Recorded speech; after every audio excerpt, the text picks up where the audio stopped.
சேற்றில் கை வைத்தால் தான் சோற்றில் கால் வைக்க முடியும் என்று சொல்வார்கள். களைப்பை பிடிக்கும் கைகளில் தான் தலைவிதி சுழல்கிறது என்பார்கள்.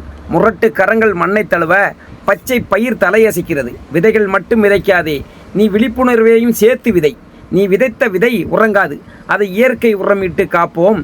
மனிதன் இனத்தின் பசியை தீர்ப்போம். ஒவ்வொரு உயிருக்கும் விவசாயம் உணவளிக்கும். பஞ்சுமெத்தையில் அவன் உறங்குவதில்லை, அவன் பனியின் மடியில் கண் துயில்கின்றான். பனியிலும் வெயிலுமிலும் மழையிலும் என்றும் குளிர்ச்சியான புன்னகையை தருகின்றான். வியர்வை துளியின் உயர்ந்தவன் உழவன், அவன் இயற்கையால் படைக்கப்பட்ட கடவுள். மனிதன் இருக்கும் வரை விவசாயம் இருக்கும், விவசாயம் இருக்கும் வரை மட்டுமே மனிதன் இருக்கும்.